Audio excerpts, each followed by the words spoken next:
bingung, apa yang harus saya lakukan? Akhirnya Nuaiman bilang, gampangannya aja, kata Nuaiman, kamu kasih saya makanan, atau kalau tidak saya bikin masalah sama kamu. Bingung Suhaib pikir panjang. Setelah itu dia katakan, ya sudah Nuaiman, saya tetap mau jaga amanah Abu Bakar, karena saya takut ini adalah perintahnya Allah, perintahnya Rasulullah SAW, dan perintah daripada Abu Bakar sahabatnya Nabi. Kata Nuaiman, kalau memang begitu kamu maunya, ya sudah, berarti kamu ngajakin berantem sama saya. Nuaiman pergi ke pasar. Dia cari-cari tempat penjualan hamba sahaya. Dia lihat-lihat beberapa hamba sahaya. Ini berapa harganya? Ini katanya 10 qalanes. Ini berapa? Ini harganya hitungan orang zaman dahulu. Kita sih hitung seperti dirham, berapa ratus dirham gitu. 200 dirham. Yang ini berapa? 300 dirham. Yang ini berapa harga hamba sahaya? 300 dirham. Harganya antara 300, 200 sampai 100. Kemudian Nuaiman mengatakan kepada penjual hamba sahaya tersebut, saya punya juga hamba sahaya, tapi saya jual cuma 20 dirham saja, murah. Apa benar ada hamba saya harganya segitu? Iya, karena dia punya aib, ada kekurangan. Apa? Nanti kalau kalian tangkap, dia bakalan teriak, saya ini bukan hamba sahaya, tapi orang merdeka. Akhirnya semua orang berkumpul mau beli. Ini Nuaiman sama Nuaiman diajak ke Suhaib bin Harmalah tadi. Kata Nuaiman, itu ada orang yang berdiri sedang menjaga makanan, itu hamba sahaya saya, tangkap saja. Oh, baik. Diberikan uang 20 dirham, dimasukkan oleh Nuaiman ke kantongnya, kemudian Suhaib ditangkap. Ketika ditangkap, Suhaib teriak, saya bukan hamba saya orang merdeka. Maka orang-orang tersebut mengatakan, saya sudah tahu kekurangan kamu. Ini memang kekurangan kamu, memang kamu, tapi saya tidak perlu dengan bacot kamu, yang penting kerjanya kamu gitu. Ya kan hamba saya untuk apa? Untuk kerja. Mau dia ngomong apa, mau ngomel, terserah, yang penting dia mau kerja. Akhirnya ditangkaplah Suhaib dan dijual di pasar. Nuaiman punya uang banyak ini. Dia beli makanan, dia beli minuman, dia beli hadiah buat Rasulullah. Dia beli macam-macam di negeri Syam ini. Waktu itu adalah superpower, adidaya Romawi. Pada masa itu semua barang mahal, tapi Nuaiman banyak uangnya. Dia belanja ini, belanja itu, sehingga Sayyidina Abu Bakar pun pulang. Ketika Sayyidina Abu Bakar pulang, Sayyidina Abu Bakar cari, mana ini Suhaib? Kita semua sudah lapar. Kata Nuaiman dengan mudahnya dia mengatakan, sudah saya jual wahai Abu Bakar. Maka Sayyidina Abu Bakar bertanya, apa yang kau lakukan wahai Nuaiman? Diceritakan oleh Nuaiman dengan jujur. Nuaiman ini orangnya apa adanya, tapi nyusahin. Saya jual. Akhirnya dibawa oleh Nuaiman, Sayyidina Abu Bakar pergi ke mana? Ke pasar. Lalu dibeli lagi oleh Sayyidina Abu Bakar As-Siddiq, Suhaib yang tadinya orang merdeka menjadi hamba sahaya sebentar, kemudian dibeli lagi oleh Sayyidina Abu Bakar. Pulang ke Madinah, kisah ini diceritakan di hadapan Rasulullah SAW. Maka perawi mengatakan, fadhahikan nabiyyu hatta badat nawajiduhu. Ketika diceritakan kisah Nuaiman tersebut dengan Suhaib, Rasulullah tertawa sejadi-jadinya, sehingga gigi geraham Rasulullah SAW nampak di wajah mata para sahabat. Sehingga perawi lain mengatakan, 1 tahun berlalu Rasulullah, setiap ada tamu yang datang pada Rasulullah akan ceritakan kisah Nuaiman menjual Suhaib tersebut. Jadi ada ikhwani, jangan kalian kira Rasulullah SAW itu hidup di satu masa sahabat-sahabatnya itu seperti ustadz-ustadz yang khusyuk, yang kayak Habib bin Anis ini banyak.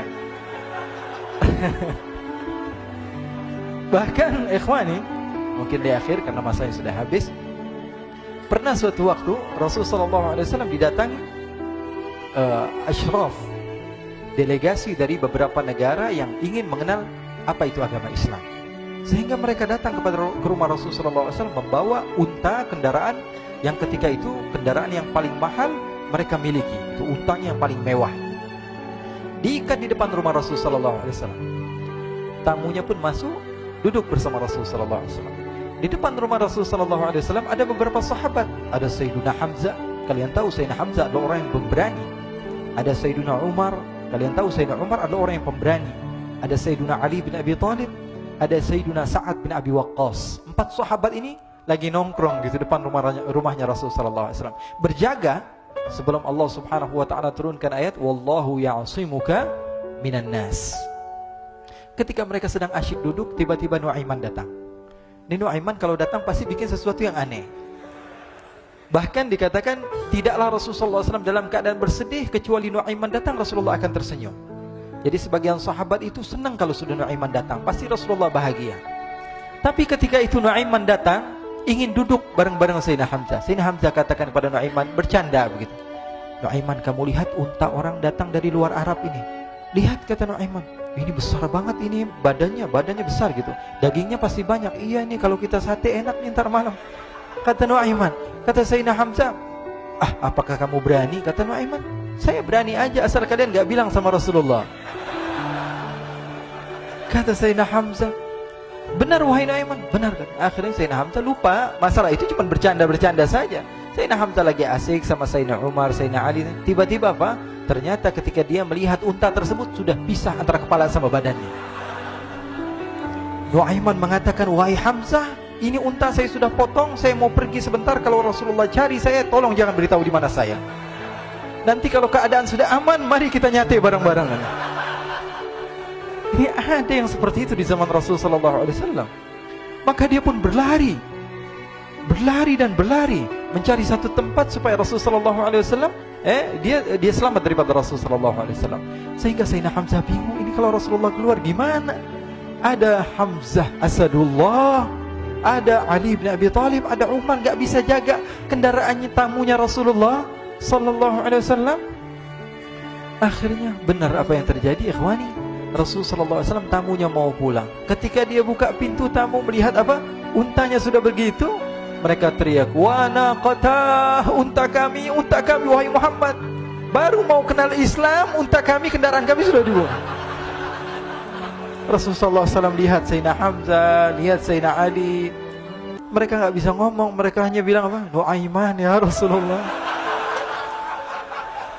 Rasulullah perintahkan Sayyidina Umar, wahai Umar, sekarang kamu ambil uang, kemudian kamu gantikan, kemudian kamu berikan 2 kali lipat daripada harta unta ini, sehingga apa? Agama Islam tidak didengar dengan sesuatu yang tidak baik di luar sana. Akhirnya diberikan harta, diberikan unta yang baru dan diberikan harta yang lebih untuk orang tersebut, sehingga orang tersebut tidak menjelek-jelekan agama Islam. Kata Rasulullah SAW, dan sekarang waktunya kita balas dendam sama Nuaiman. Nuaiman ternyata berlari tempat yang jauh sampai hampir keluar dari kota Madinah. Dia dapatkan seorang sahabat Nabi yang hadir juga dalam peperangan Badar, namanya Al-Miqdad bin Al-Aswad. Siapa namanya? Al-Miqdad bin Al-Aswad ketika itu sedang menggali sumur. Ketika sedang menggali sumur, Nuaiman datang.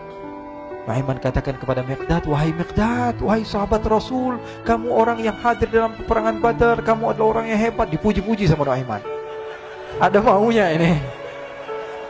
Akhirnya dia bilang, wahai Miqdad, tolong saya. Kenapa wahai Nuaiman? Kamu ini kekasihnya Rasulullah, orang yang disayang sama Rasulullah. Kenapa? Saya ini sedang dikejar-kejar orang jahat. Tolong selamatkan saya. Saya pengen masuk ke dalam sumur, boleh atau tidak? Kata Miqdad, siapa yang mengejar kamu? Pokoknya saya dikejar sama orang-orang. Kamu mau atau tidak selamatkan saya? Ya sudah, selagi kamu itu adalah sahabat Nabi, silahkan kamu masuk. Masuk akhirnya Nuaiman ke dalam sumur tersebut. Lalu Nuaiman mengatakan, wahai Miqdad, dia keluar lagi. Nanti kalau ada yang cari saya, tolong jangan beritahu saya di dalam sumur ya. Kata Miqdad, baiklah. Kata Nuaiman, siapapun yang bertanya tentang saya, kamu tidak akan kasih tahu. Iya, kata. Walaupun Rasulullah yang tanya saya. Katanya, enggak mungkin Rasulullah datang ke tempat sejauh ini. Iya, walaupun Rasulullah. Akhirnya masuk Nuaiman.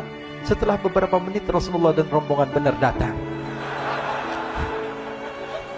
Miqdad bingung ini. Ini kenapa Rasulullah datang ke RW kami ini? Ada apa ini Rasulullah sampai sejauh ini? Ditanya, ya Rasulullah, ada apa ya Rasulullah? Kata Rasulullah, saya cari Nuaiman. Di mana Nuaiman?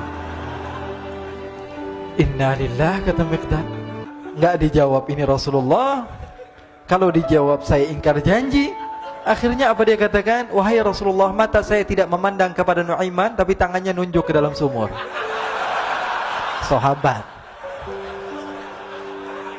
Apa dia bilang? Mata saya tidak melihat kepada Nuaiman, tapi tangannya nunjuk ke sumur. Akhirnya dibuka sama Rasulullah, Nuaiman muncul. Kata Rasulullah, Nuaiman, kamu bikin malu saya, wahai Nuaiman. Ya Rasulullah, yang bersalah bukan saya, tapi orang yang mencari saya bersama kamu, ya Rasulullah.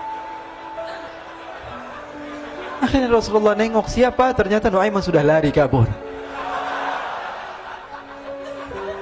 Sallu ala Nabi Muhammad. Kisah-kisah seperti ini sebenarnya banyak sekali ya. Ini menunjukkan kepada kita bahwa kehidupan Rasulullah itu begitu indah. Rasulullah SAW, kalau kamu mau menjadi orang yang baik, contoh Rasulullah. Mau menjadi bapak yang baik, contoh Rasulullah. Mau menjadi pemimpin peperangan yang baik, Rasulullah. Mau menjadi murid yang terbaik, contoh Rasulullah. Bagaimana akhlak Rasulullah. Mau menjadi suami yang baik, contoh Rasulullah. Dalam segala hal, apapun itu, Rasulullah SAW adalah makhluk yang paling terbaik.